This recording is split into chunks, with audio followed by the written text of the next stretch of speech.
Good morning, everybody. A drizzly day here in Asakusa.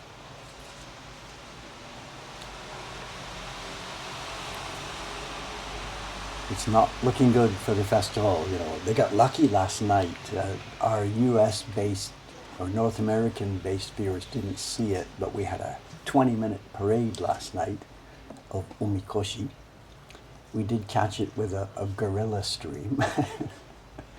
So it's on our VODs if you didn't catch it. Europeans were happy. It was good. It was good fun. So the Matsuri, the festival people, got lucky last night, but it's drizzling today and it's looking really, really rainy for tomorrow as well. Tomorrow is the big day. Last night was a warm-up for those who caught it. I saw the chat later. I wasn't able to read the chat because I was outside doing my cameraman job last night. But there was some understanding of what was going on, and some misunderstanding of what's going on. The Sanja Matsuri, the three Sanja, not the three gods festival, whatever, the three shrines festival. Sanja Matsuri, three shrines festival. It honors the mythological beginnings of the shrines in this area, the three Sanja. So, and that's not what we saw yesterday. They were people in yesterday's chat were talking about there were 2-ton things covered with gold and all that kind of stuff. That's not what you saw yesterday. The three main shrine mikoshi, the three shrine floats, are still in their bed. They've been awakened, but they haven't been brought out. They'll be brought out Sunday morning, 24 hours from now, or 22 hours from now. So what you saw last night were a bunch of the local. This is very much community-based. Each one of those shrines you saw is run and operated by a community that's a space of about 5 or 6 blocks. The whole zone here, the Asakusa, main, west, and south Asakusa, the area around the main shrine, is divided into about 20 or so, 24 or so community associations. And what you saw just last night was, I think, 5, 6, or 7 of them. They were on their way home. They had had their shrine out, dusted it off, warmed it up, thrown a bit of sake around, and that was the warm-up for the festival. They then, probably that evening after they did their parade past this place, got back to their head offices. They would then do some maintenance and fixing up, figuring out what's gone wrong this year. That was the test run. Then today, on Saturday, each of those shrines will come out again, somewhere around 10 o'clock in the morning, whatever, and they will parade around the local area. They will service their local community. And we will see our local shrine, one of the 6 that came by last night. It will be doing shrine service in front of every house and every building in its own neighborhood. So we will see only one shrine today, the one that lives in this neighborhood. And we will see 2 of them. There's a kiddies version. They get some ropes and a little cart and pull a little shrine on that's yay high, and 200 kids pull it. And we'll feed them juice and snacks around 10 o'clock. And then the main shrine, community shrine, will come, and it stops in front of Mokuhankan. We're delegated, because the road is a bit wider here, the hotel is there. We're delegated as the rest stop for the shrine. And that will happen around noon, somewhere around there.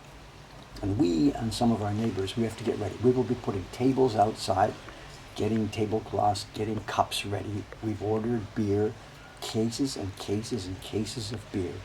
And when the shrine starts to come down the street, we hear it. They all know what to do, and they know where they're going to stop. And we better start pouring and have the beer ready for them when they put down their shrine.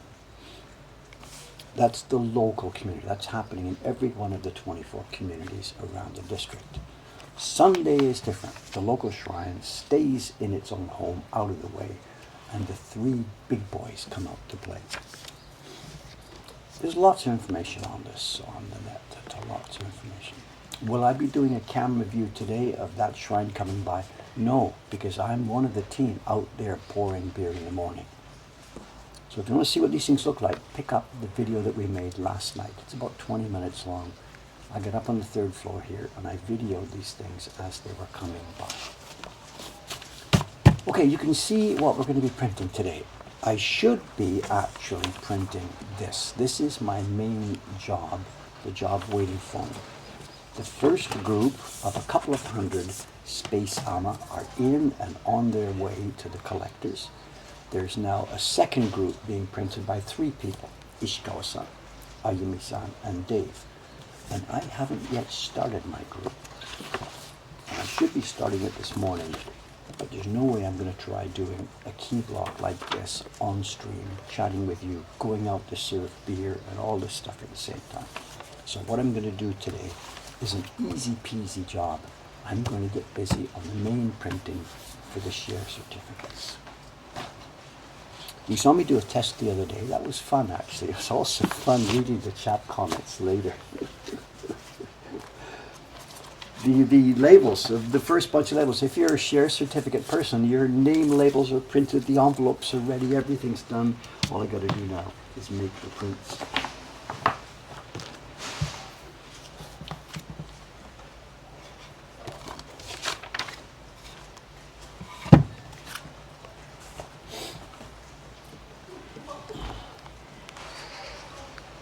Someone says there will be a lot of people, and from yesterday's stream, you didn't see anything. Yesterday was nothing. Yesterday was the normal Friday afternoon with a shrine coming down the street. That was nothing. Sunday morning, you can get aerial photographs. You'll see them. If you Google Sanja Matsuri and look at the images in Google, it's a sea of people. You cannot see the ground. Absolutely, you cannot see the ground.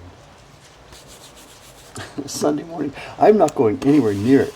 The first few years I lived here, I was like, I got to go and see this. Wow, I got to go and see this. Once, well, twice maybe I went, and that's it. I now keep well out of the way. It's not for viewers, it's for participants. And the 3 main shrines, when they come out on Sunday, it's a big honor to be able to get some time holding it. You saw yesterday the people voluntarily, they were washoy, taking a break, somebody else. You saw them switching in and out all the time in that video we took last night. On Sunday, it's a different story. The people don't want to leave. The people fight to get in. It's a whole different story. There's elbows, there's teeth. It's war, and you don't want to be anywhere near it.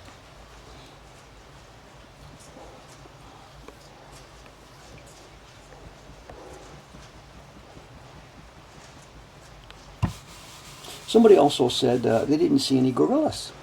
You didn't look carefully. You know the very famous video that's out there. Some researchers, was it Stanford University? I forget. The basketball and gorilla. You didn't see it yesterday. Gorillas walked all through it. You just didn't notice it. Maybe. First rule of printing, never wear white shirts.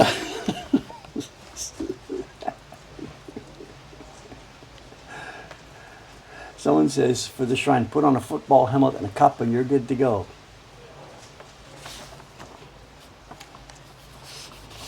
What I would do is, at this point, you insert some sarcastic comment about a team of NFL players, all bulked up and uniformed up, couldn't get in there.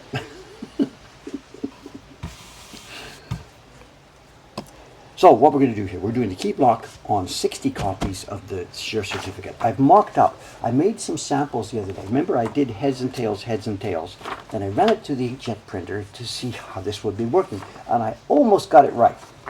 Here's the way it's going to work. I told you the oval, which we couldn't see yesterday because it was surrounded by white, once the inkjet printing comes in, the oval becomes apparent. And I didn't quite get it right. There's a little gap at the top when I was doing my registration. And I can do 2 things. I can either move the registration marks on all the blocks and color blocks to move this thing up, or I can fix this in Photoshop. And that's what I'm going to do. We're going to leave the block alone. I'm not going to muck with it. And when it comes time to print them out, I will move the inkjet portion maybe like 5 pixels down.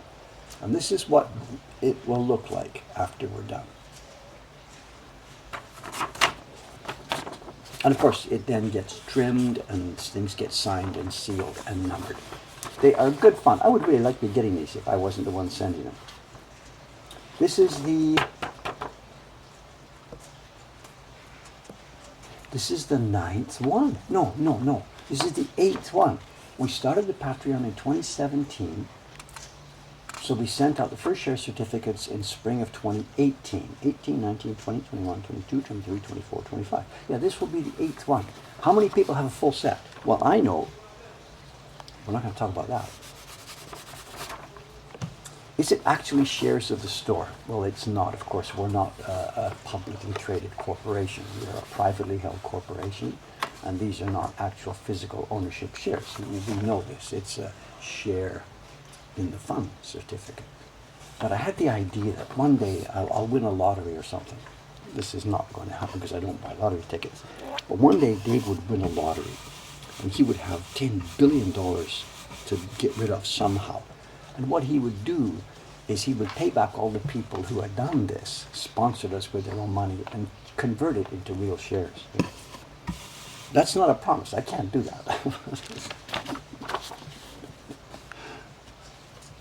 It's a fantasy idea. So, if I had only signed up 8 years ago, it would be worth a fortune now.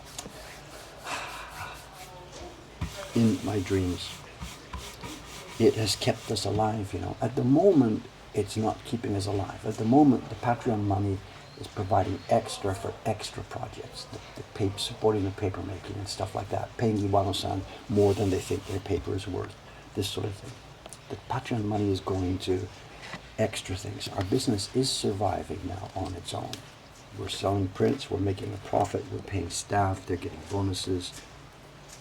So Patreon money is not supporting physically our business anymore. We could run without it. It's there for extra projects that we could maybe not stretch for.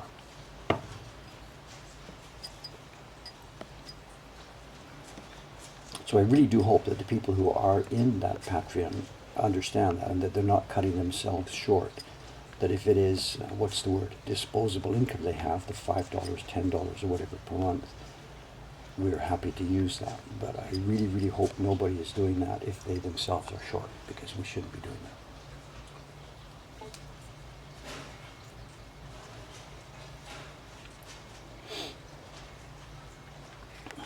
Please don't John, it's okay, don't promote this right now, thank you. Okay, a few things. Let's get started. I have 60 sheets in here. Whether or not we'll have time to do this, well, maybe it's 8:12.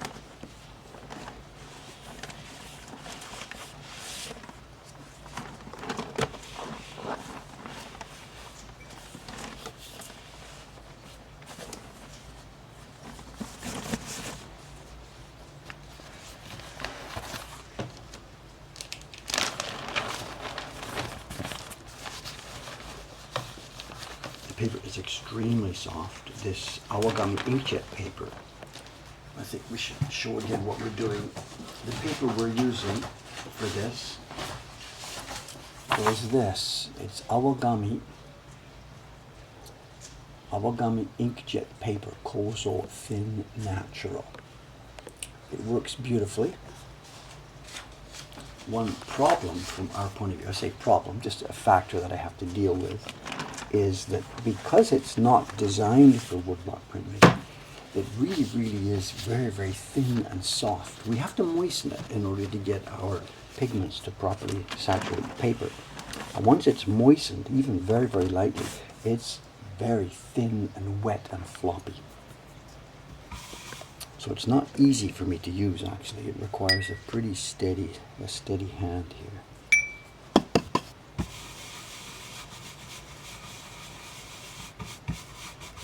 Also, it's going to fall down here. What did we do? We did this the other day, right? We put a roll here to support the paper.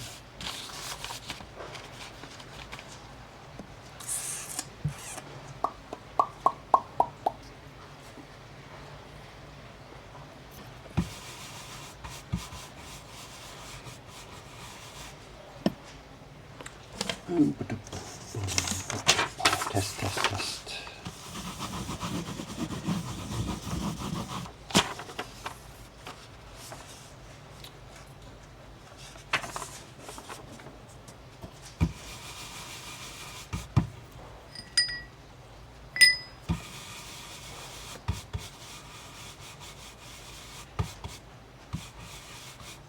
Okay, let's roll. We have a light problem here, a flashing light. The LED light in front of me here is dying.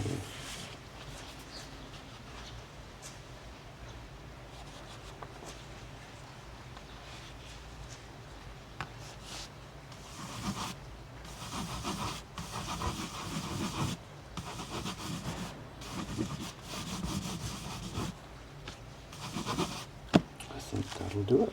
Just something like this. So this is all you're going to see this morning. 60 copies of this repeated, repeated, repeated. This is what the printing is like.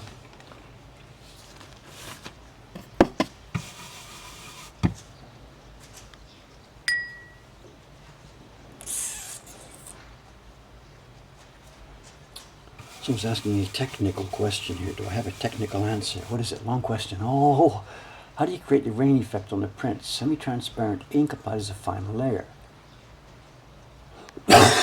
If you saw rain in a Hiroshige print, it's just a block carved with lines, and it would have been printed very delicately. You say semi-transparent ink, it's sort of the thing I'm doing right now. I'm printing with a black, but I'm putting it on quite lightly. It doesn't come out jet black, it comes out as a light gray. So I'm not quite sure exactly what you've seen.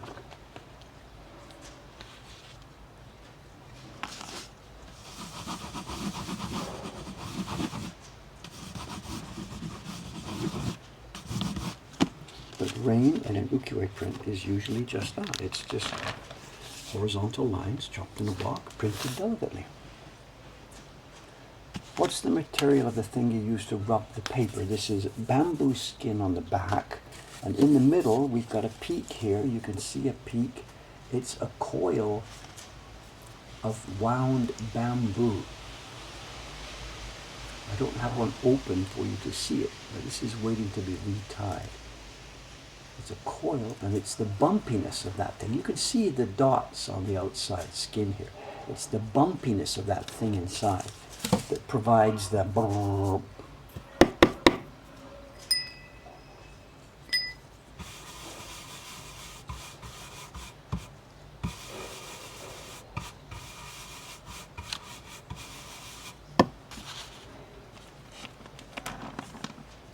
Yes, a coiled. Good, that's the word. Thank you, thank you. A coiled braid of fiber. Coiled braid of twisted bamboo fibers. Perfect. We have many of them. There's different strengths and thicknesses and mood. There could be strong ones, weak ones. The one I'm using today, because we have just fine lines, is a fairly light barrel. They get much stronger and more powerful.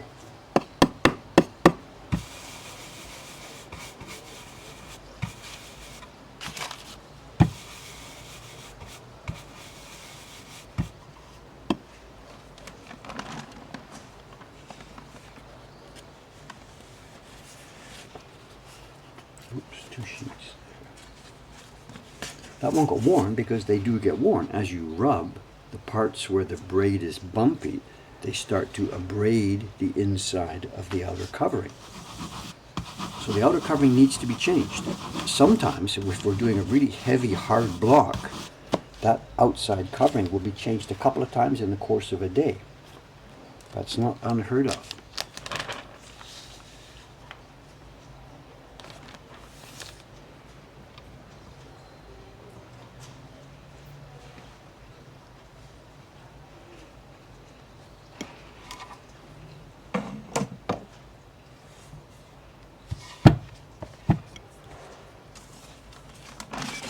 And sometimes for a very light baron that doesn't take much pressure involved at all, that skin can last for weeks and months.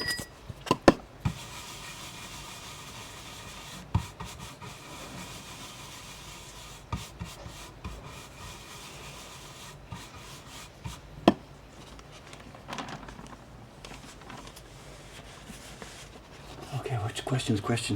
I'm not sure if I can get these before they disappear. One sec. Technical questions. This is why I didn't try printing the key block for the space armor. There's no way to focus and concentrate and do the...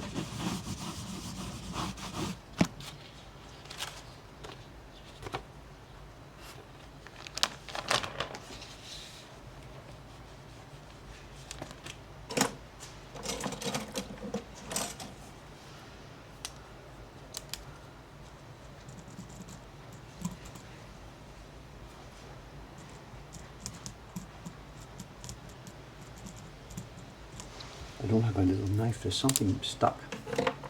Something stuck in the corner there. Maybe we got it now.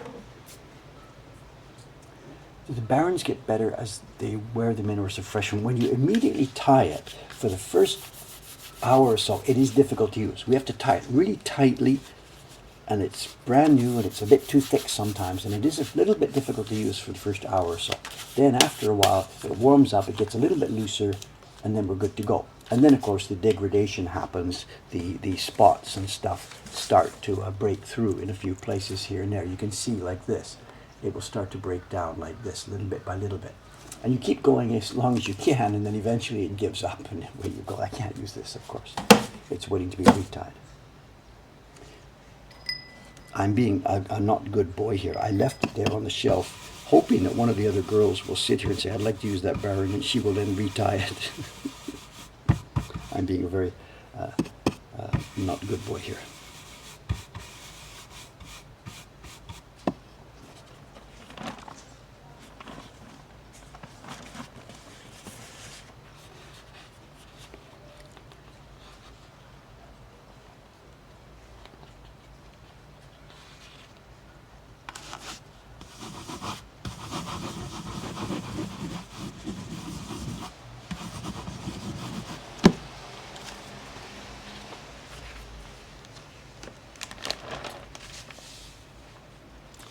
Try and get the questions here. The buildup of pigment, where are we?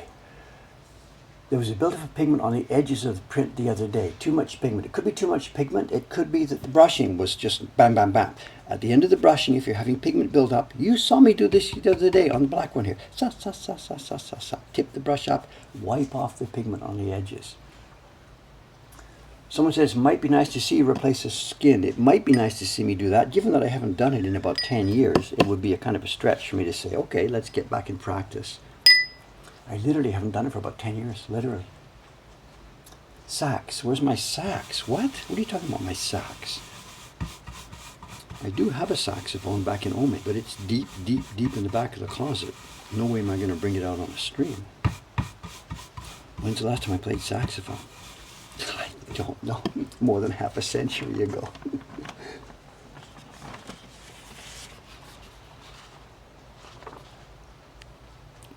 Can you imagine that after half a century? Let's try this again. Turn on the stream.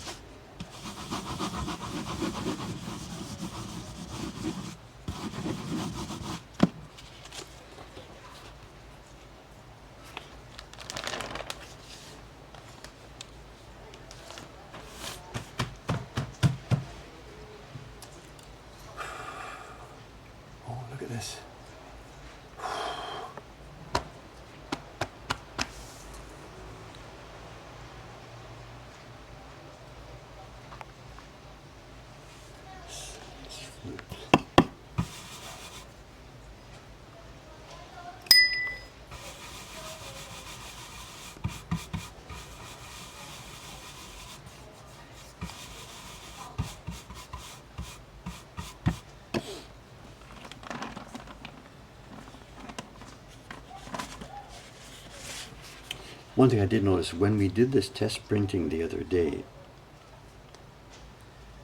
over the course of the 90 minutes, it wasn't just one color I did, of course. I started from the beginning, and we ended up with actually a finished, quote-unquote, finished print. And for me, it was just testing, just go through the blocks, test to make sure they're okay, blah, blah, blah, blah, blah, blah, no special thing. But it turned out, I guess, during the course of that stream, there were some people who hadn't seen our work before. They were new people. So they didn't see the studio. They saw the blank piece of paper, and bit by bit it built up. Key block, blue, gray, blah, blah, blah, blah, blah. And over the course of the stream, this picture appeared. Now, for us that know what's going on here, this is no big deal. But for a person who's just come to the stream for the first time, and there was somebody who mentioned this in there, we got to the end there, and this person is like, what did I just see? What magic was this? Because what they saw was some dude with just a piece of wood, which I kept moving around. I randomly, to their point of view, I randomly kept turning the wood around. I just grabbed a few brushes, I waved them in the air, and boom, boom, boom, boom, boom, it became an actual finished print, finished image. And this person had been just, what did I just see? What magic did I just see? And I realized that, to somebody who doesn't know what we're doing, It really is like, what just happened? It's not possible. You wave these few little tools in the air. You do nothing, actually. And then boom, boom, boom, there we have an actual thing, a print, you know. Now we got to be careful. Do you see what's starting to happen? I really, really, really, really, really have to be careful. Look here. Do you see down in the empty space there below the guy's foot? Do you see what's happening? There's a bump thing there. Now it probably won't be a real big deal because it's going to be somewhere in here and it won't be visible. But this is the cost. This is what I get when I try to save money and save time by using one piece of wood, because that bump is the registration mark spot for this part of the image. And I can't chisel it off. I can't say get it out of the way. So I've got to remember, Dave, don't let your Baron go up in that area. And I've already forgotten, too busy chatting with you. I got to keep the Baron down here and don't go up there.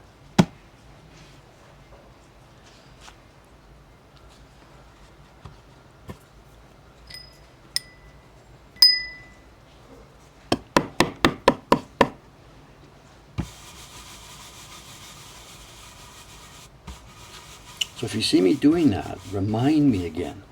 At the moment, there's no black pigment because I'm not rubbing the black up there. But it's two things. Don't rub the brush up there and don't rub the Baron up there. And we would never, ever, ever have done this if we were going to be making hundreds of copies of this again and again and again. If this was a print for regular part of our catalog, we would never have done this. But I'm only going to be making 50 or so copies. In fact, today's print run is the only print run we'll probably ever make from this block. It's now gone. If I can remember, we're okay. The dangerous thing is if you get sidetracked and you hit one of those things and you go right through to the end of your stack and there's a black blob in the wrong place.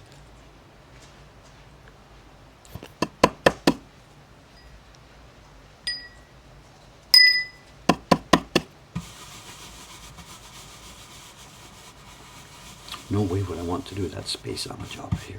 A real key block. No way. You really won't be seeing that on any of these streams. It just requires too much careful concentration.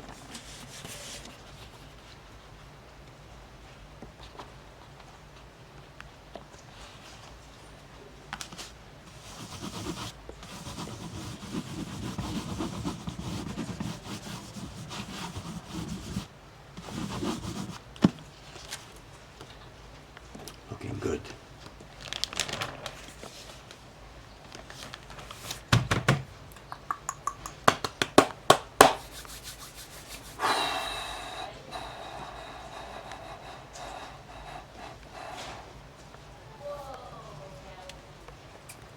Someone says, could I put a thin piece of paper over this? It wouldn't help, actually. And if it had pigment rubbed on it, yes, putting a mask over it, putting a piece of paper over it would make sure the pigment didn't transfer to our share certificate. That would be good. We do that sometimes. But it wouldn't help me with the emboss mark because there's no way it's carved into the wood. So yes, masking it will help blots, pigment blots, if I was rubbing over here. But masking won't help me with the emboss mark. Got to be careful again too if I do it over here.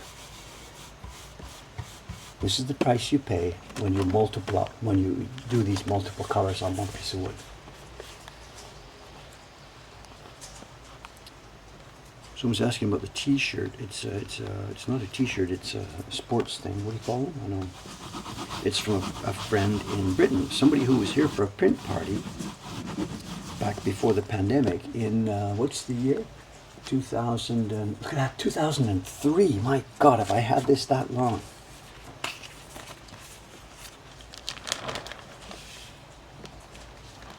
It's the. It's just a sec. One sec. If I put that off and put that off, it's here. It's the Rugby World Cup Japan. Oh, 2019, not 2003. Oh, I see. They must have won it in 2003. 2019. Yeah, somebody was here for the Rugby World Cup in 2019, and a Britain person. He heard I was born in Britain, so they bought me an English rugby t-shirt. And they tell me, I don't know about this, but they tell me that the number 8 has some significance. I don't really know what that is, I'm sorry.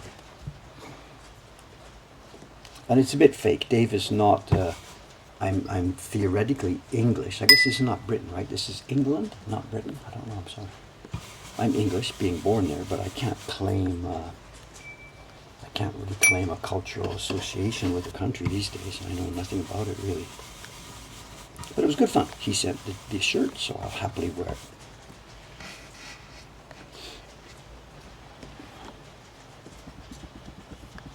So okay, the 2003 is a reminder of winning it. Okay, sorry, I thought that was the event.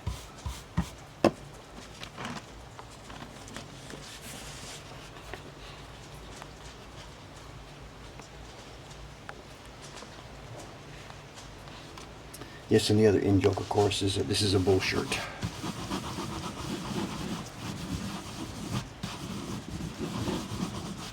That was a bull shirt, and this is bullshit.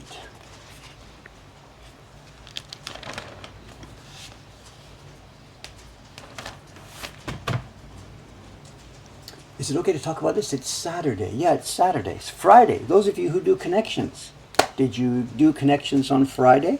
No, it's Saturday for me. It's Friday for you, so I can't talk about this yet. Okay. Those of you who do the New York Times connections, you'll know that Friday's connections is all about me. Not all about me. 1/4 of it is about me. John, if you didn't do connections yet today, it's all about me. And I'm not making this up.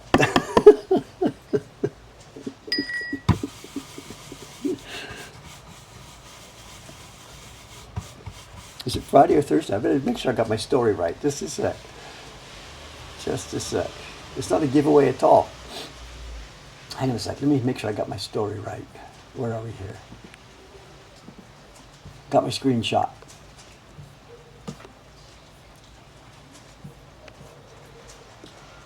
Where am I? Today's. I'm not going to talk about today's. No, that's Saturdays. This must be Fridays. Yeah, it's Fridays connections.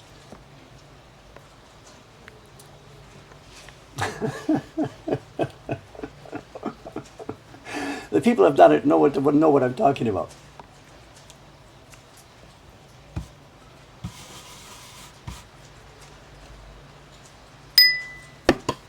No, I don't have any in with the New York Times editorial board.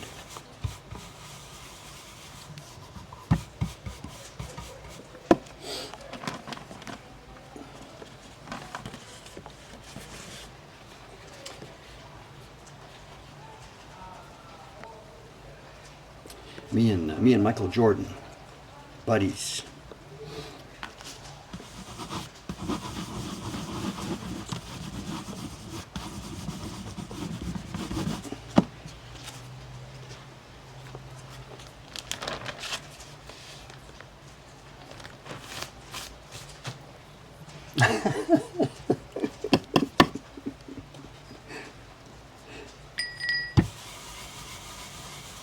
I'll keep quiet, I'm sorry, whatever.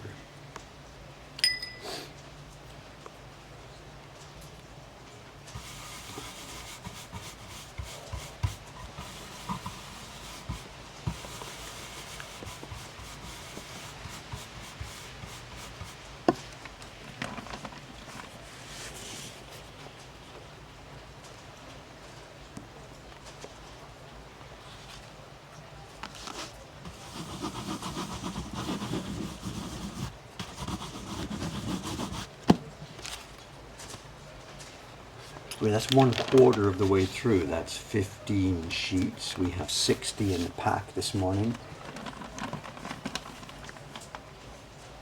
Someone says, heading up to Sensology, then we'll stop by to see our bullsheets. You get a good day for it. Tomorrow's going to be difficult, but you're okay today. It's a rainy day. There won't be too many crowds out there. The festival action today will be localized completely. So there will be, as you walk around the area, Asakusa today, you will hear localized festival action. You know, what we saw last night, 6 or 7 floats in a row, that won't be happening today. you will hear over there, follow the drums, you'll see their local group doing it. Follow the drums, you'll see another local group. So you will see festival action happening. You won't see 100,000 people all in one place. Today's a good day for it. No insane crowds today. Today will just be a sort of a normal, busy, wonderful Saturday. It's Sunday that the stampedes and crowds happen. So today's fine. And especially with the rain, that's going to cut back the crowds quite a lot. So you got an okay. Bring your umbrella and you're good to go today. A negative side, a lot of the negative side today will be some of the local shrines, they prioritize maintenance over authenticity here, getting the god out into the daylight, and they may be shrouding a lot of the stuff in plastic. They didn't do that in the old days. Come rain, come shine. They did it, then they get back in and fix the stuff. But these days, they're shrouding this stuff in plastic. So you might see a whole festival coming down, wah, wah, wah, wah, wah, and all you can see is a plastic bag going down the street. This will be happening in some areas today.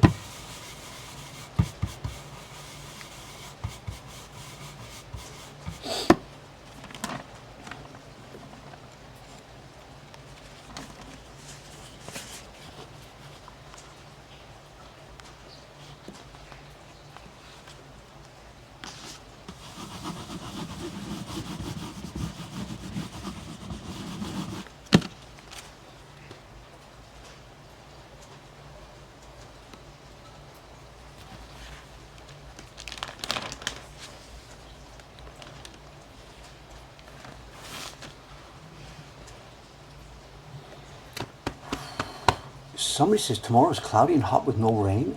Are you sure? Because what I heard about the forecast was that it was going to be drenched. Are you talking about Tennessee or Tokyo?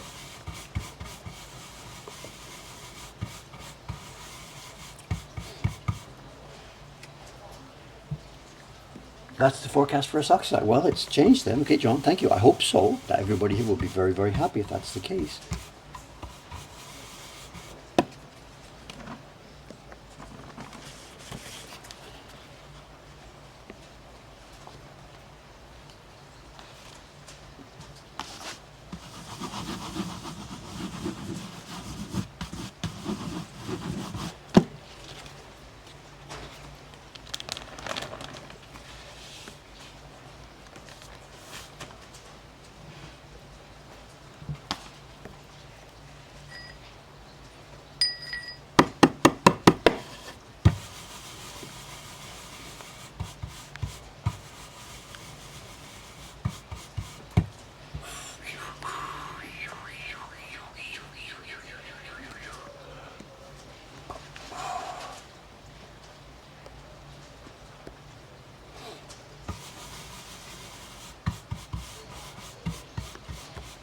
Someone says, I'm mesmerized by the process. I'm sorry though, you're not going to see other colors here today. You're just going to see one color repeated again and again and again. On the previous stream here at this bench earlier in the week, we did the whole thing start to finish. So if you want to see the whole print build up properly, then look for our past stream from, what was it, today's Saturday. I think it was Monday stream we did a test print here.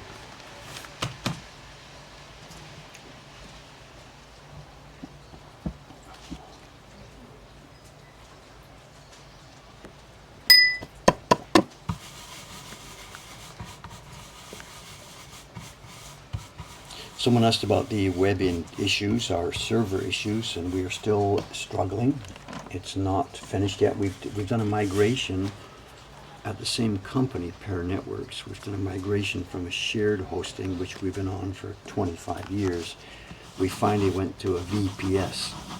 I don't really know if it's going to make a whole lot of difference. The transition has not gone well. They promised it would all be over in an hour, and nearly a week in, we're still faced with some severe, severe issues. We cannot ship anything. Our whole shipping system is toast, broken down. They had told me that the IP address of the server wouldn't change, of our domain wouldn't change. And the IP address of our domain hasn't changed, but the IP address of the server has changed. And it turns out that when you make cron calls from a PHP script inside your system, the IP address associated with that cron call isn't that of your domain, which it was before on a shared server. Now the IP address associated with the cron call is that of the server. Who cares, you ask? Who cares? It turns out that we are registered with the Japanese Post Office to use their API, and as part of that registration, we have to tell them what IP address our calls are coming from. This is a part of the security layer, of course. If the call comes from an IP address that's not registered with them, they reject it. This is common sense security. So as soon as we did the server migration the other day, I hadn't bothered about the post office because I had been told by Pear that the outgoing IP address would not be changing, and all of our requests to the post office API have been rejected since then. Pear, the first 2 days of the migration, the support staff convinced me, no, it hasn't changed, must be another problem, talk to the post office. They said, we can't help you, the authentication is failing, over to you. So I finally figured out, I ran another cron script over there that called me, and I was able to see what IP address it was using, and I learned that it's changed. So I have asked the Japanese Post Office to update the list of acceptable IP addresses, and I did this yesterday afternoon when I finally discovered this. And yesterday afternoon was, of course, Friday afternoon. Japanese Post Office, the office people are now gone. So it's going to be at least another 2 days, before we can connect again to the Post Office API. So if you've ordered something from us in the last couple of days, you ain't going to get it. Hopefully the Post Office will respond to me Monday morning. They will add the new number to the file, and we'll be up and running.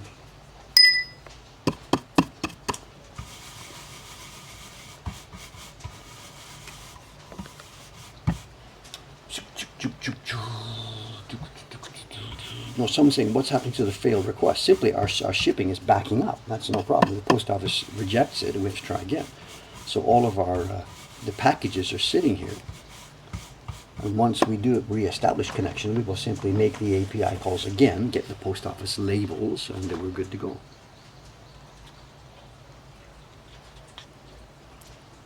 The reason we call the post office API is to print the labels. This is the initiating a package delivery. They print the labels for us into a PDF file. They register it. And away we go. We can't ship without that.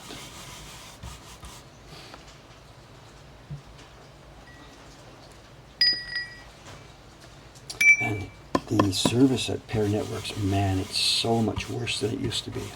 I don't want to really badmouth them too much, because we did give them a fairly difficult project this time around, but my God. They missed the mail. When they migrated us to a server, somebody over there forgot to make the proper connections, and everybody here with a mailbox, the new mailboxes worked, but all the prior mail wasn't there. And it took 3 days for them, 3 days of me yelling at their service support desk to get the mails recovered. And then when the mails did come back in, each of us who had had all this lost mail found out that the mail is now recovered, but all the mail has lost the flag that says this email has been read. So we now have a mailbox with 800,000 items in it that all say not read yet. And if you're a POP user rather than an IMAP user, it means your mail software tries to re-download these things. It started yesterday afternoon, and we're all frantically shutting this off and stopping it and trying to stop our mailboxes from downloading hundreds of thousands of emails again. And that's not fixable. The guy said, sorry, in the process of migration, we lost those flags. Thank you.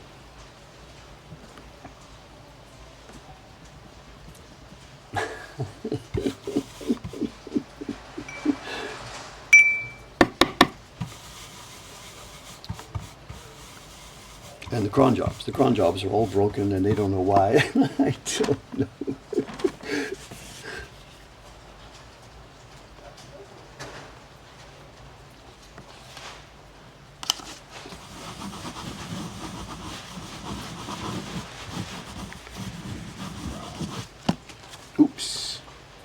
No, not a big oops. It's okay. I banged here. Gotta be careful.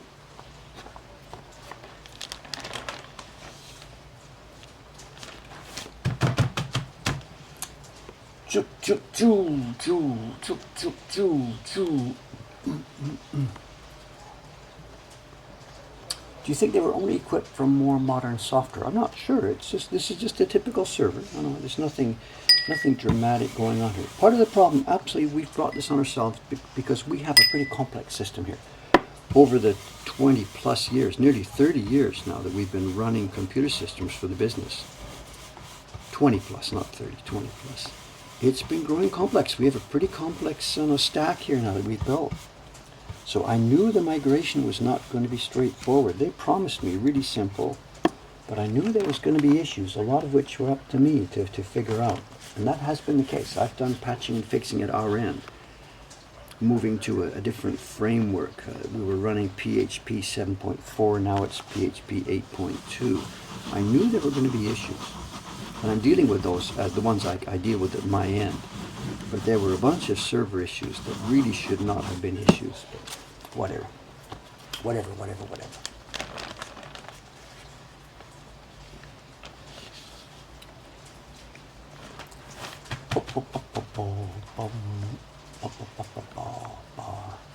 We have water, paste, and pigment, and I'm just balancing these three things when it gets a bit dry. So I'm going slowly here to the block, and the block is still pretty dry. So every now and then I need to touch it up. But if I touch it with too much water, the black gets too dilute, and I've got to pick up more black pigment. If I pick up too much black pigment or splash this on, the print would be too black. And I think actually it's getting a bit too black now.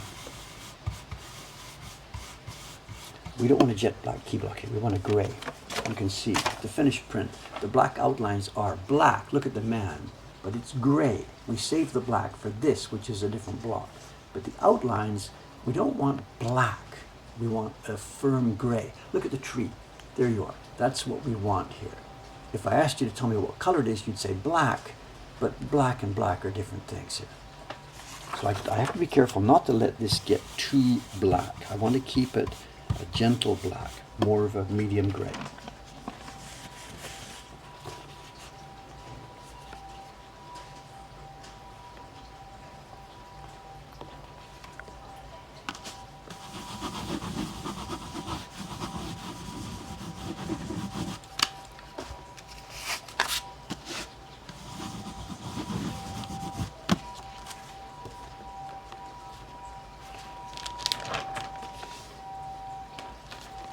A bit too black. So let's lay off this stuff for a while.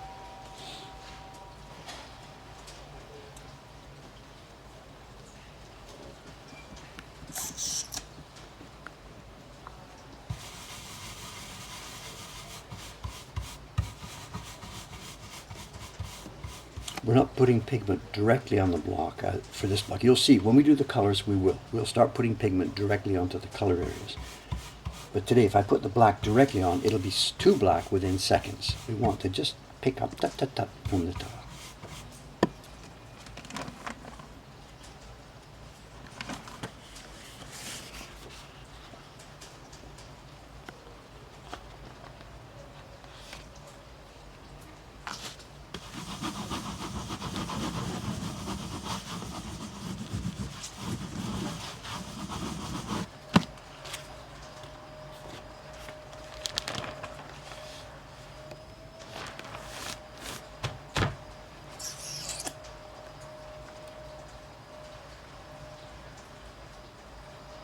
So this is what's on the flip side. More colors. There's 1, 2, 3, 4, 5, 6, 7. This block is used for this. There's 7 colors here.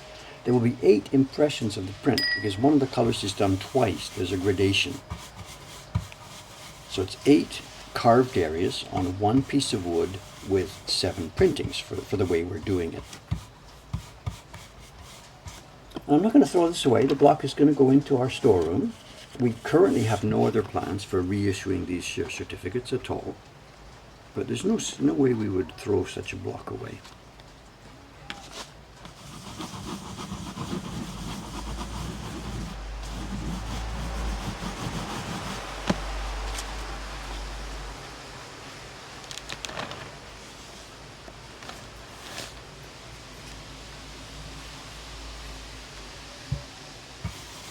Did we not hear the vacuum cleaner today? Maybe because it's a rainy day and she's not going outside. Her vacuum cleaner is maybe not a wet, dry model. Have we heard it today? I didn't. I think maybe she won't be vacuuming today. Or did I miss it? The door's wide open here. I would hear it.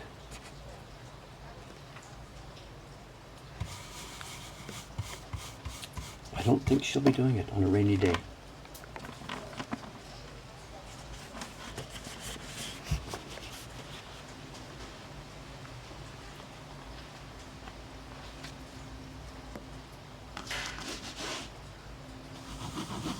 Did she come to the lobby, maybe up to the door? I wasn't listening, I'm sorry.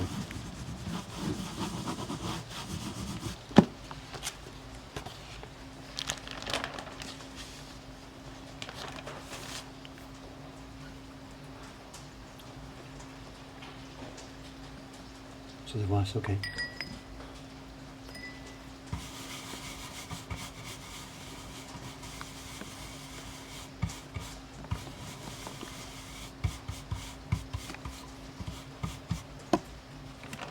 Okay, here's halfway. This is the 30th sheet, I believe, if I counted them correctly when I put them in the pack. This is 30. We're doing 60 today, so this is now halfway.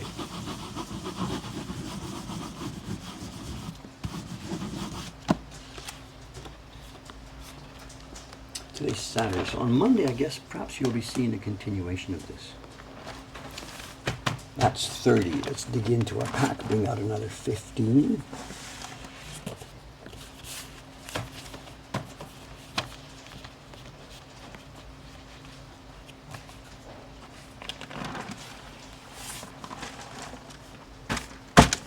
What's our time?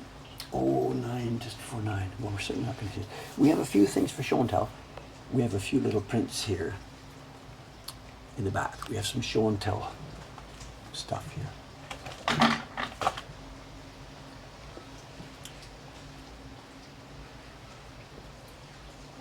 Should we be zoomed in more? I think it's okay if we sit like this. If I zoom in too far, I can't see what's going on.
Talking about laser carving there, Miyakudori publisher, some of the prints we have in our shop, they're using lasers for cutting their blocks.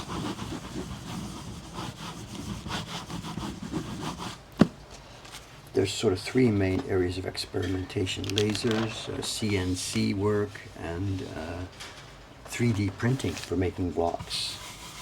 We ourselves, we're fine with this, just this is my pleasure, our pleasure, Taran-san, myself, Sean-san.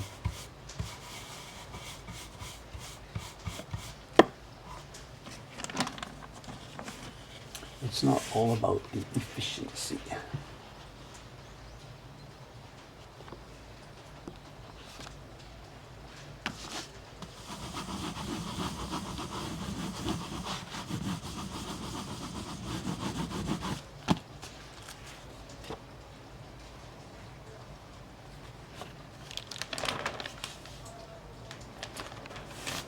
One thing that's making this work a bit easier today compared to last Monday is that it's a rainy day today. Remember when we did this on Monday, I brought the sheets out and I was complaining to you partway along that the sheets were really getting dry. There's less chance of that today. The window's wide open. It's a drizzly day. The humidity here, I don't know what the number is. It says 51. I think that's low.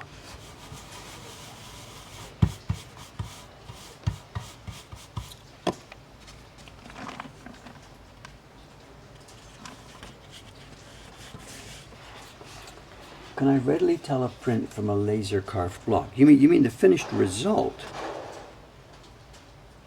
Or do you mean looking at the block? If I look at the block, I know how it was done. But if I look at the finished print, well, not really. I know Miyako Dori is doing it really very, very well. And they're using lasers that are cutting the block at an angle. They're not just lasering down and burning out that way. And they're really doing it well. I don't think there's any way. Again, if I didn't know when I was looking at their prints, there's no way I'm going to be able to tell that was cut by machine. No.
Should we be worried about the lasers and the other ones, the CNCs and the 3D and whatever?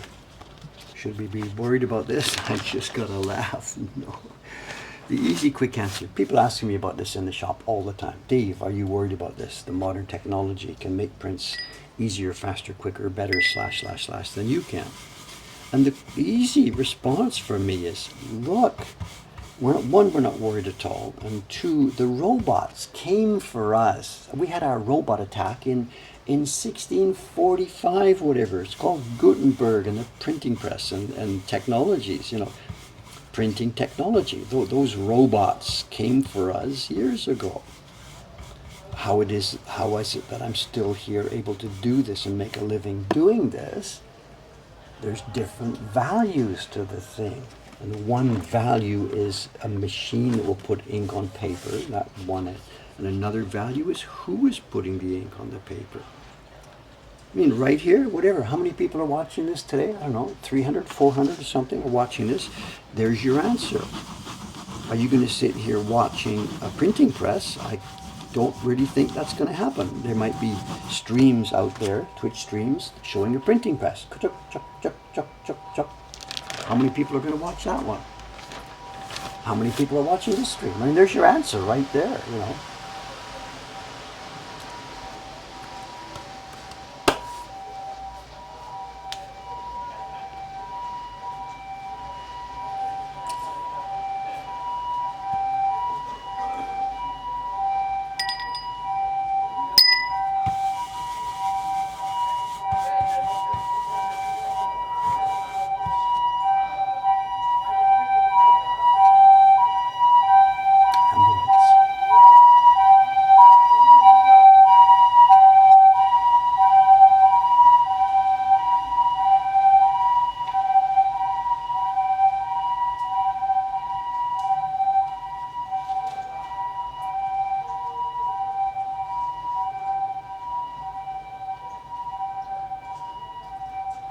The people on the street outside are not waiting for the whale restaurant. They are guests, visitors of the little izakaya, sandwiched between the ninja on the right there and the blue awning whale restaurant. There's a little tiny izakaya.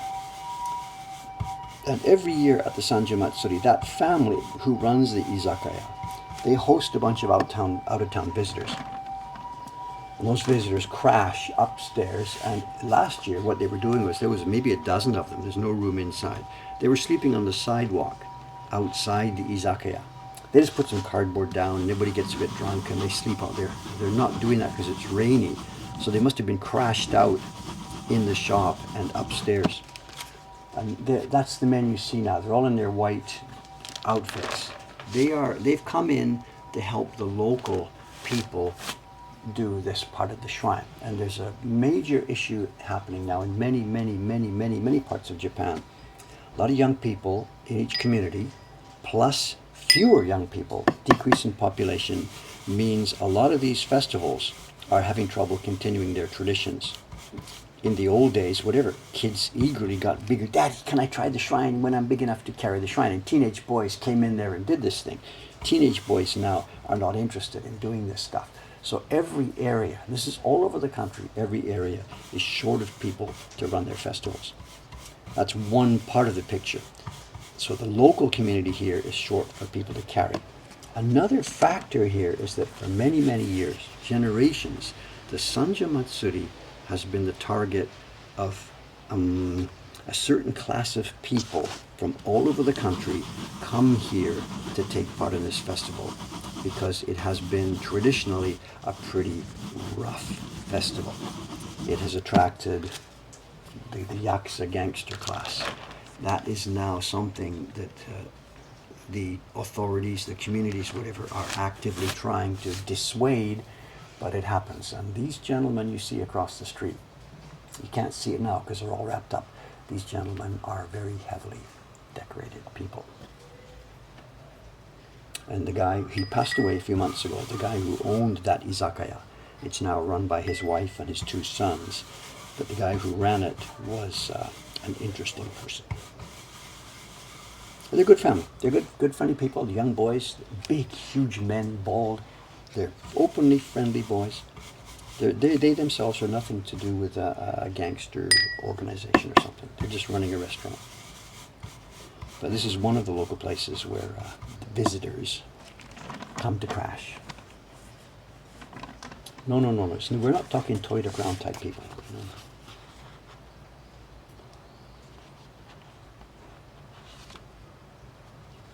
That's upstairs from the theater. That's a different story.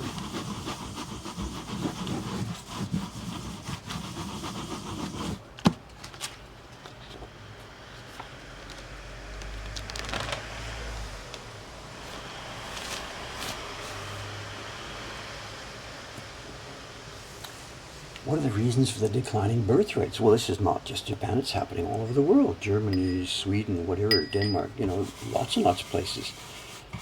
I'm no pundit on this. Some reasons in Japan are obvious. It's not really an attractive prospect for a young woman to get married and have kids here. Not when her husband, if she wants a top earning worker, he has to go to a company and become a samurai salaryman. So it's really not such a cool idea for a young woman to get married and have kids here, because it may not be the kind of life that she really wants. This is one factor. But it's not specifically just Japan. Korea, lots of European countries are facing this. Women have a lot more options these days. And becoming a mother, especially a mother in an environment where the father does not help all that much. Somebody says people prefer having pets to kids. It's very much a thing. We will even see young couples here. And I'm not making this up. You'll see it any number of times on any given day. If you stood outside in the shop here, you'll see a younger couple, 25, 30, 35, maybe 40, whatever, walking down the street, pushing a baby buggy, and it's a dog inside. And I'm not making this up, and it's not rare.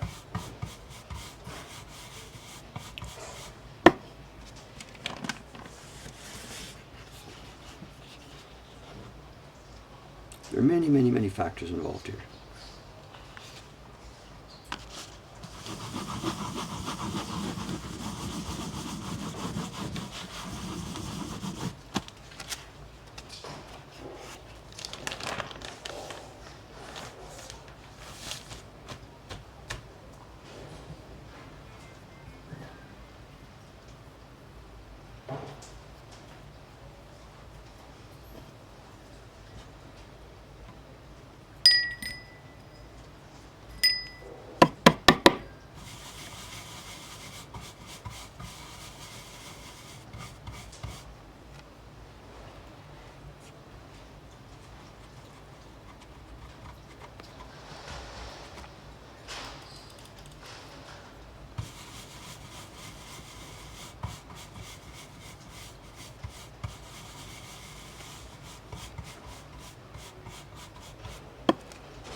That's another 15. So we have 15 sheets left. It's 9:08. It's looking like a good time to work today. After I finish the 60, I'll restack it. I'll head down because most of my time today will be in the shop, absolutely.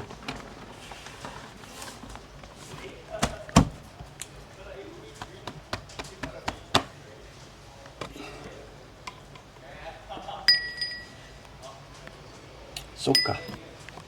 There's two people coming. Ishikawa-san is coming today. She'll be printing here. And Sadako should be here any minute. She may already have arrived downstairs. Which direction? Would we have seen her? We're in between two subway stations. It's a rainy day. No, she wouldn't have come along the street here. She would have been coming from the right-hand side. So we're not going to see her on camera out there.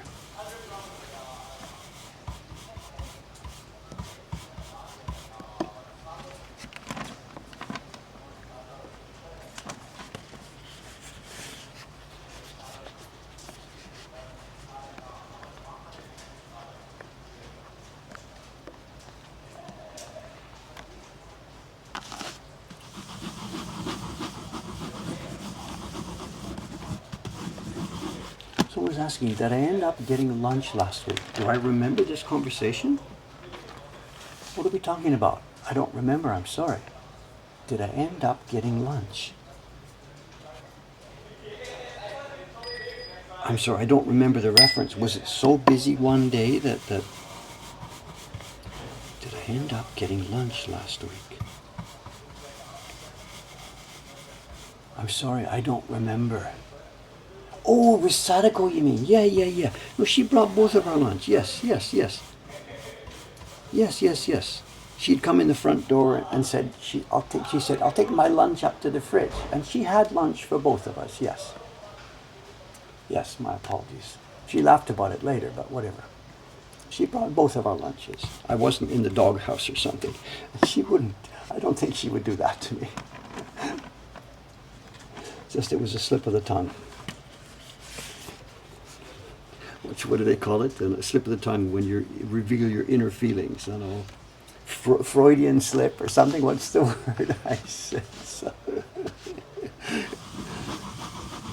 Well, she had made the mistake. It wasn't me. She had said, I'll take my lunch and I'll put my lunch in the fridge.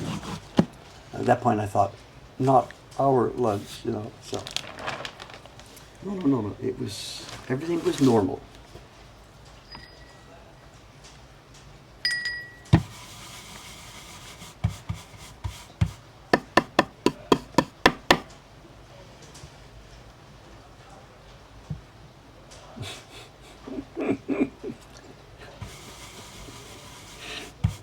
I'd already forgotten that. You guys remember a lot more than I do, you know.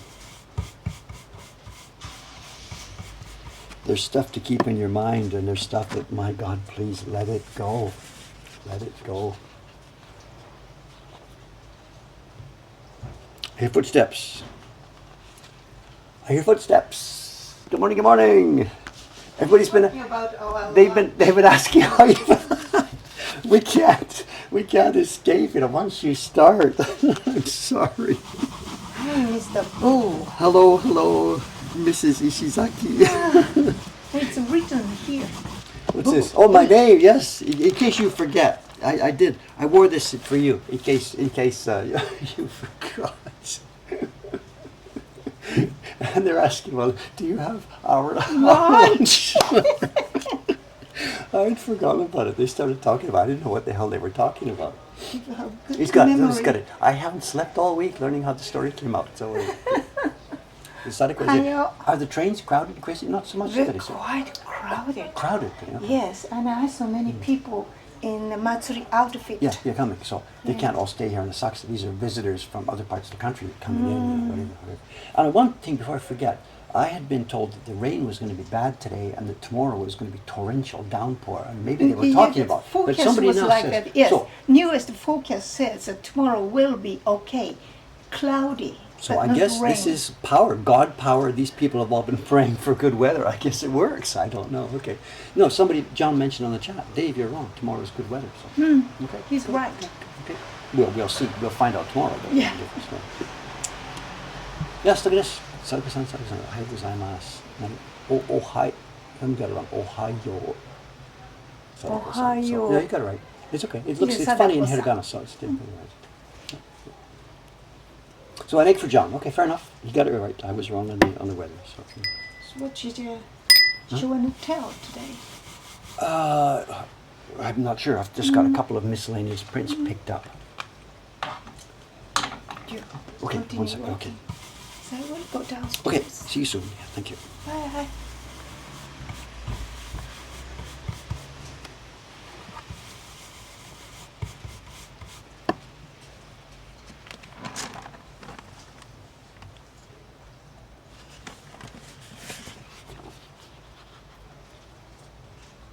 The Ohio story. It's apocryphal actually, but it's not apocryphal because this has happened to us in the shop at least once. I remember it. Put us in stitches on the floor. A visitor will come in, and our staff usually greets people. They will say konnichiwa or ohayo or something like this. Konnichiwa. And at one point, the staff members, so the door is there, someone's come in the door, and the staff has done the konnichiwa, not really formal, but it's just waving the person in. And the guy says, and I wasn't here, but they told me this happened, and I'm not sure if I believe the story. And the guy says, Idaho. This is a supposedly apocryphal story about American visitors getting the wrong state for the morning greeting. But I guess it happens.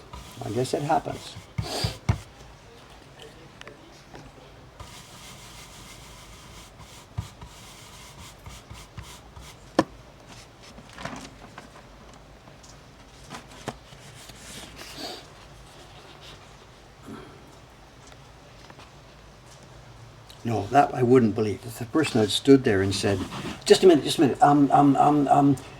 Maryland. I don't think I would believe that story, but whatever.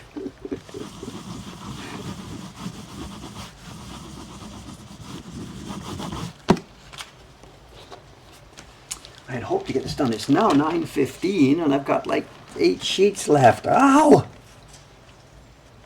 Let me do a couple more and we have a show and tell.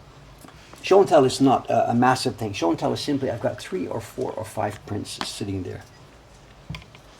And they're more light, interesting curiosities than anything else. And obviously what will happen if I rush this, I'll get the registration mark wrong and we will have some spoiled share certificates. I got to be careful because I don't have a backup here. I don't have extra. Vivid KP, 1 block cleared. She's been persuading. Is that the noise in the background?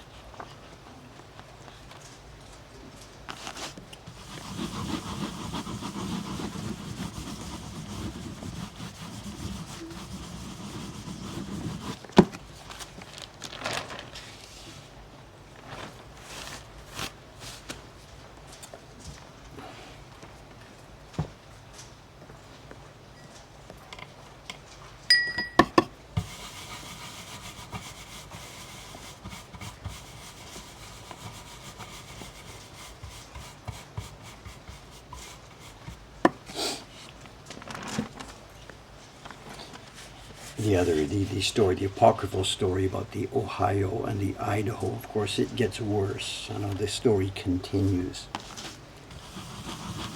In Japanese, we have, of course, here the other one, arigato or arigato gozaimasu, somebody will say, and then the other person will respond in Japanese.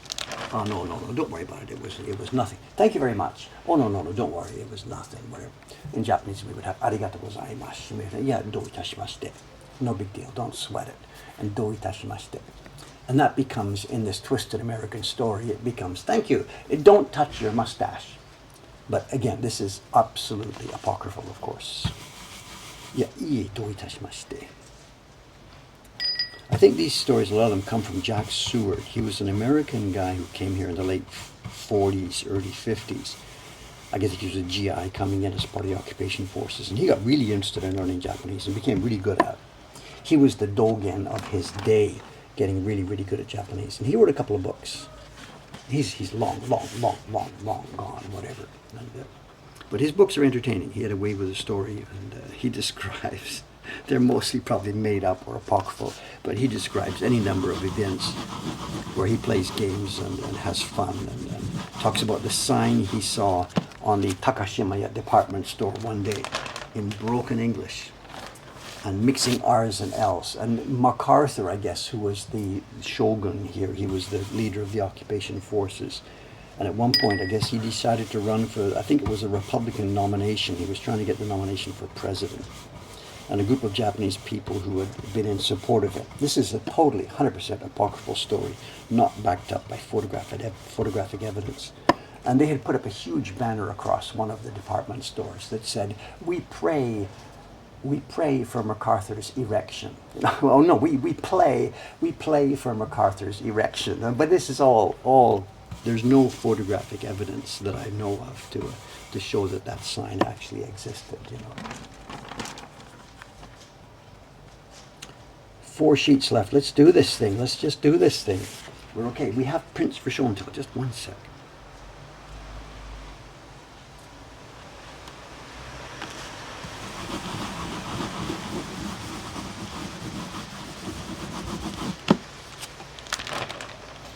Yeah, I think the book is called Japanese in Action. It's totally out of date now. Jack Seward, S-E-W-A-R-D, Japanese in Action.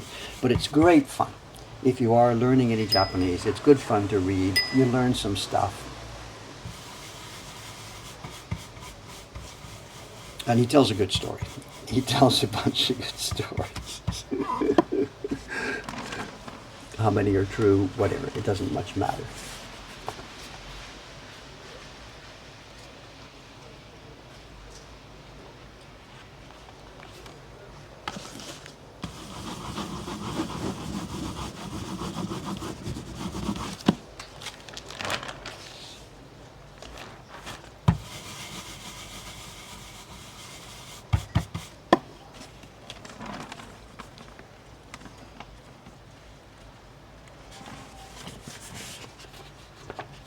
Okay, one sheet left after this. We've arrived.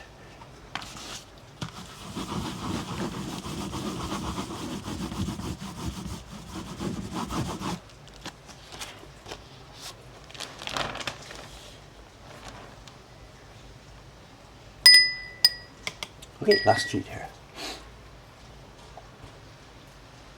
Some saying, looks like the ninjas took the weekend off. I think what they're doing is there won't be any kiddies here today. They won't have booked the kids' activities, but they will be very much open this evening with their ninja bar. There are 3 or 4 places in Asakusa calling themselves Ninja Bar, 4 that I know of. And they will be active tonight for sure. But I doubt they will be doing the kids' activities, so they won't be here in the morning.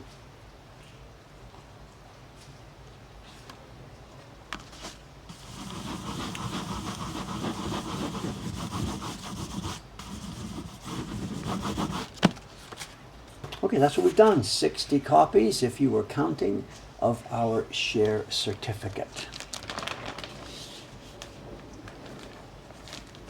The first color. 7 impressions left to go. Okay, just a little bit. Let me get the pigments out of the way in case I spoil something here. No big deal. Couple of things. We have a few items of a little bit interest for our show and tell today. We have this one that came in. This is interesting. This was completely unknown to me. I saw it on auctions. I think this was in Medukradi. I'm not really sure the other day. We have a print. Have you ever seen anything like this before? It seemed to me to be a Shin Hanga type print. Let's get it out of the plastic. Deep, rich coloring here. And I had never seen anything like it before. I hadn't seen the designer. I tried to read the designer's name. I could read part of it only. It's Miyata, and I couldn't read the rest. But it's HC. It's like a limited edition. Now, this is French for out of commerce, not for sale. So it would have been maybe a proof or something of a group of prints that might have been made as an edition. And it's deep and rich, nicely printed, and it looks sort of to me like a Shin Hanga print. And then title, I can't read the first character, but I think it means dangerous. It means dangerous woman, I think. I'm not really sure. I haven't got staff to read this yet. Something onna. It maybe means an erotic, sexy woman or dangerous woman, something like this. And it turned out, we did find out who the designer is. We have no idea who made the print, but the designer is Miyata Masayuki. And he was not a print designer at all. He was a kirie artist. And you can see that now, once you know the background. Kirie is Japanese paper cutting. And what they will do is they'll get a sheet of firm black paper and cut like silhouette type stuff. And the black lines left on the paper after you've cut everything else away become the picture. So you show these kirie by taking your black line piece that you've cut and putting it on a piece of white paper. Now normally they wouldn't be colored, but I think you could probably do it by using colored background paper as well. So here what's happened is some publisher or somebody has taken a kirie picture from Miyata-san, I believe is gone, and turned it into a woodblock print. And they've printed it very nice, rich and deep. Those are opaque white shiny pigment on top. It might be shining a little bit. Do you hear the drums? They're getting ready. The local group is ready for their first. At 10 o'clock, they're set to come out for their first showing today.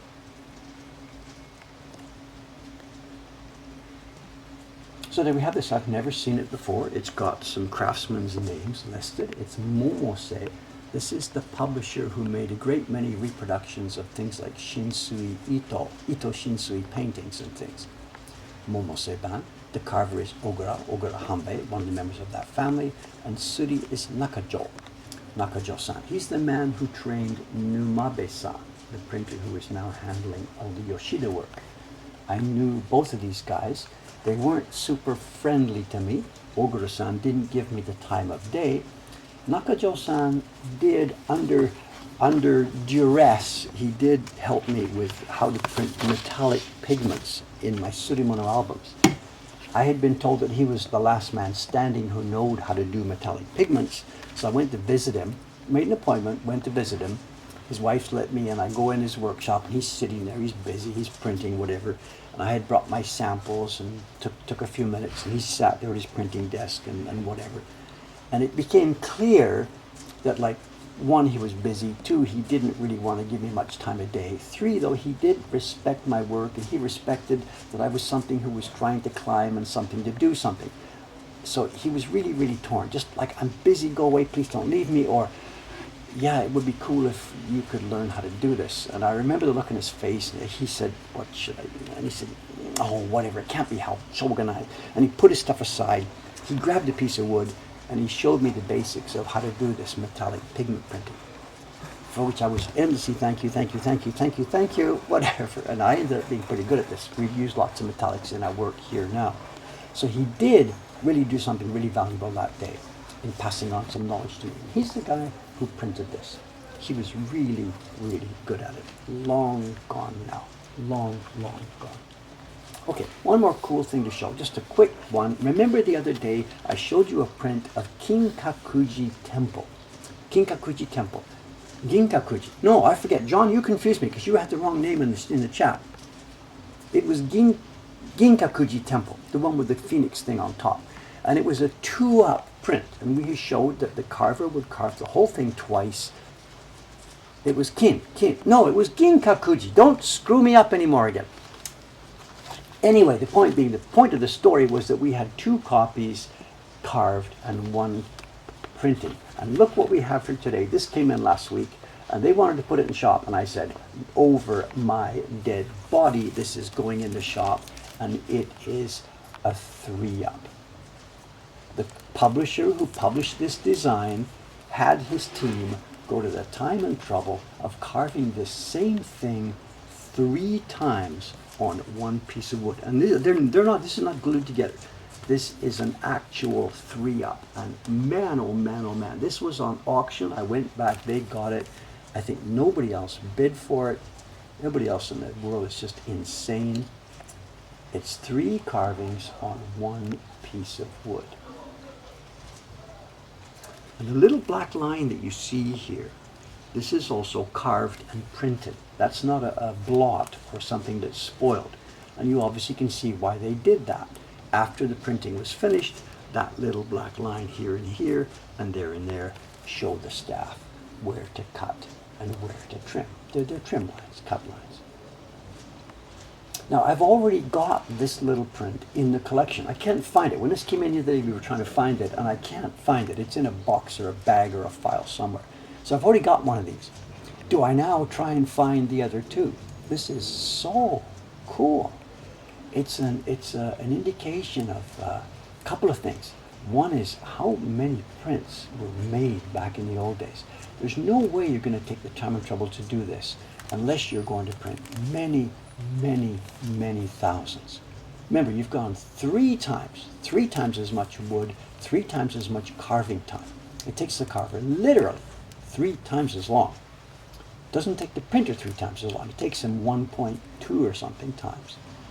But the only reason you would do this is if you wanted a bajillion copies.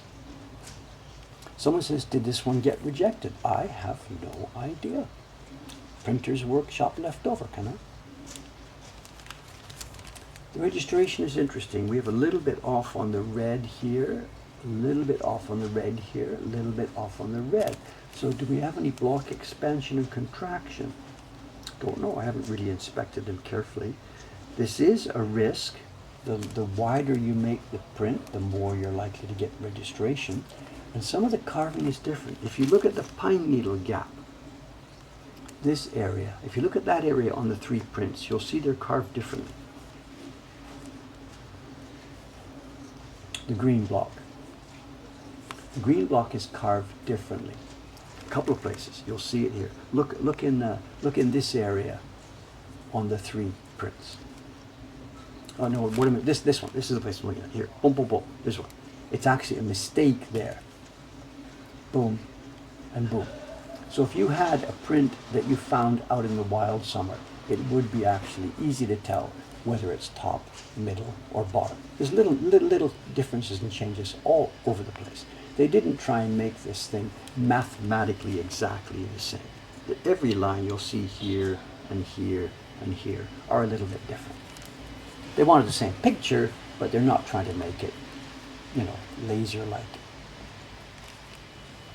Good fun. This is going in the collection. Pride of place. It's a junk item, meaningless. It's worthless in the normal marketplace. British museums type of place, they won't even blink twice. They would just flip, flip, flip, not interested, not interested. But for Dave, this is hugely interesting. The technique, the technology, how these things were made, the money behind it, the calculations. I'm a publisher too. Okay, there we have it. Thank you very much. Today's Saturday. I don't think there's going to be a guerrilla stream today. I do plan, if the weather's good tomorrow, to try and video the main shrine handover. And it's scheduled for Sunday morning Japan time, somewhere between 10 and 11. So the timetable for my next little gorilla stream, I'm getting it wrong myself now, I'm sorry.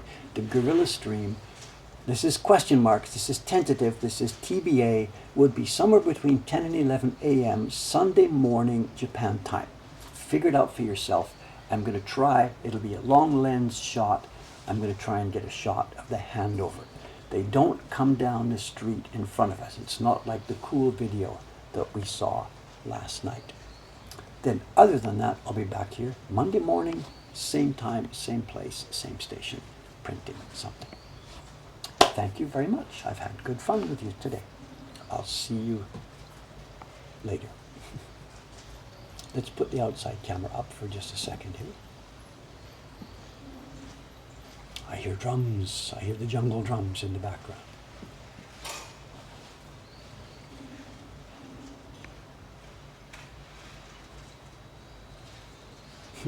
This street last night, if you saw the video, if you haven't seen it, go and look at the VOD. 20-minute video from last night. It's in our stored videos here on Twitch. It was great fun last night. Okay, see you later. As the man says, Idaho, and don't touch your mustache. Bye for now. See you soon.